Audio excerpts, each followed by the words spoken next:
لە مانگی ئۆکتۆبەری ساڵی ڕابردوو حکوومەتی هەرێم بڕیاریدا 16 ملیار دینار بۆ جێبەجێکردنی 19 پرۆژەی ڕاگیراوی سنووری ئیدارەی گەرمیان خەرج بکە.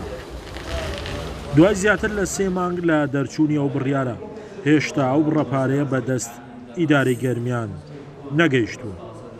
ئەنجومەنی وەزیرانەوە تەواو بووە لە وەزارەتی داراییە ئێستا، بەڵام لەبەرەوەی وەزارەتی دارایی ئەو بابەتە کەوتە کۆتایی ساڵەوە، لە کۆتایی ساڵە ختامی حساباتی خۆی هەیە، ئەوە بەشێکی هۆکارەکەیە، بەڵام ئێمەش چاوەڕێن ئێستا بگاتە گەرمیان و بۆ ئەوەی پرۆژەکان دەست پێ بکاتەوە.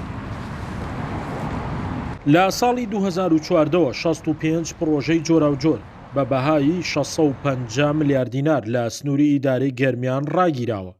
با گەیشتنی ئەو 16 ملیار دینارە بەشێک لە کێشە و گرفتی دانیشتوانی سنوورەکە چارەسەر دەبوو.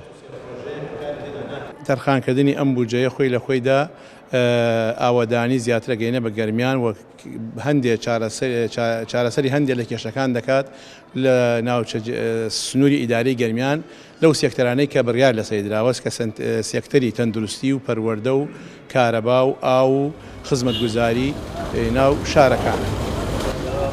ڕێکخراوەکان و چالاکانی کۆمەڵی مەدەنی نیگەرانن لەوەی وەک پێویست پارە بۆ پرۆژەکانی سنوورەکە خەرج ناکرێت. ئەمە شوای کردووە کێشە و گرفتی زیاتر بە دوای خۆیدا بهێنێت. وەکو ڕێکخراوەکانی کۆمەڵگەی مەدەنی وەکو چالاکوانان جەختەکەینەوە گرنگی ئەم ناوچەیە کە باشترە ئەو پارانەی کە خەرجەکرێ بە زووترین کات بگاتە ئەم ناوچەیەوە پرۆژەکانی جێبەجێ بکرێت، چووکە گەروانە بێتە هۆی کەڵەکەبوونی داواکاریەکانی خەڵکی و ئەم ناوچەیە زیاتر پاراوێزەخرێ.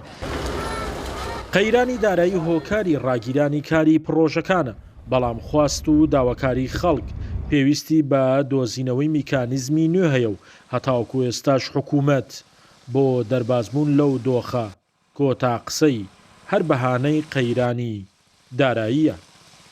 شاخەوان محەممەد، کورسات نیوز، کەلار.